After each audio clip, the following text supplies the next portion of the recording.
Hi, fourth graders. Today's literacy lesson is going to be all about word study. And our targets are I can read connected text and I can use context clues to determine word meanings. We are going to read a text together called If You Have Enough. As we read, I want us to focus on words with the suffixes tion and sion. Remember, those both say the shun sound. Whisper read as I read the text out loud. If you have enough. Once a dog was walking along an alley. Suddenly he lifted his nose and sniffed. He smelled something coming from a construction site nearby. As he rooted around in a pile of trash, the odor grew stronger. He quickly discovered the source of his attraction, a large sausage. Soon the dog had the sausage in his possession. He could not believe his good luck. The dog looked forward to devouring this tasty treat. He decided not to risk eating it there in the alley, fearing the other dogs would come and steal it.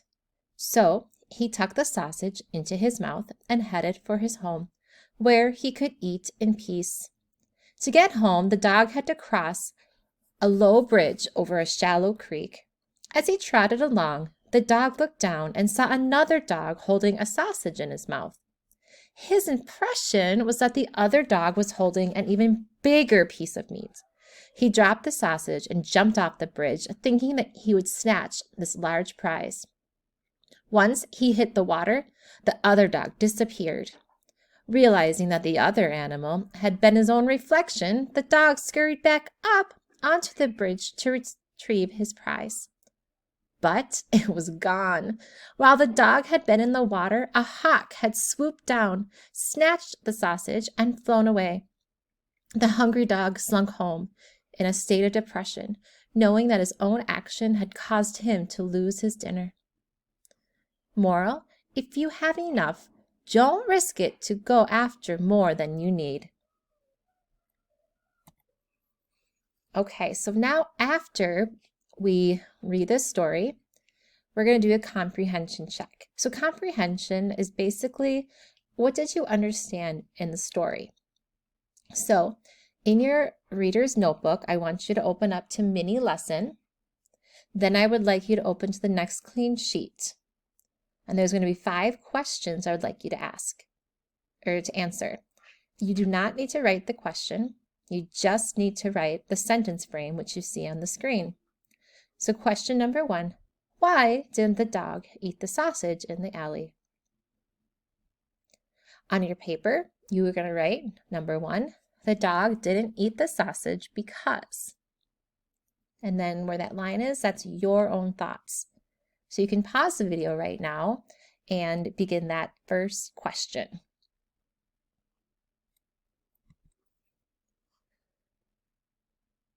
When you're ready, question number 2. Why did the dog jump into the creek?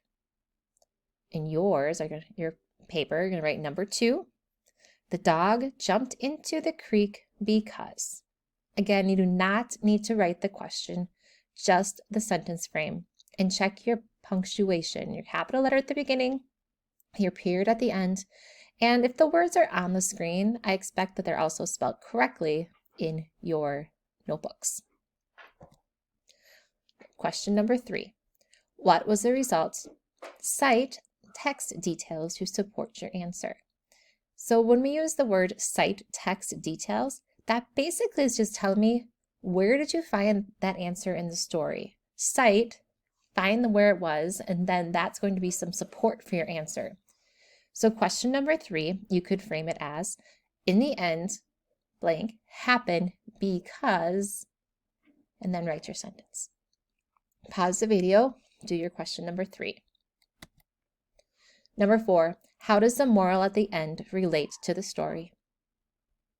So, again, getting rid of the question words. The moral at the end relates to the story because. Question number 5, is this a good moral for the story? Why not?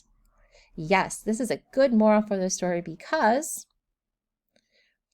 Or if you didn't think it was a good moral, you would write, No, this was not a good moral for the story because. So pause the video right now, go back to the questions if you need to.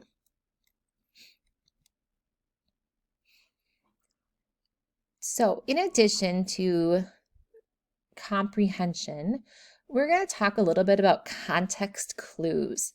So context clues are those things that you look for to help you figure out what something means. So, for example, the question or the sentence says, "The dog looked forward to devouring this tasty treat." Look at that underlined word, devouring. What do you think this word means? So some things we could do to try to figure that out is look at parts of the word part clues like prefixes or suffixes. We see ing attached to this, which makes it a verb. It's an action word. You can look for a definition that might be given right after it. The definition is often in parentheses or follows is or means. Sometimes they give you a synonym. A word with a similar meaning is given, often using or, that is, or which is. Sometimes they use antonyms. The word is contrasted with something that means the opposite. Sometimes they'll give you an example. So lists of related things are given and the word is often followed by such as, include, these, or for example. And sometimes there's general clues and kind of using your schema or what you know to help you figure out what words mean. So I included that last one because if the dog looked forward to devouring this tasty treat, it would tell me that he would want to eat it, right? Because it says tasty. And I think the word devouring must mean eating because I've seen dogs eat. They eat quickly and hungrily. So when you devour something, you must eat it in that way. So using context clues can help you figure out words. And by closely reading text, we can understand what we are reading.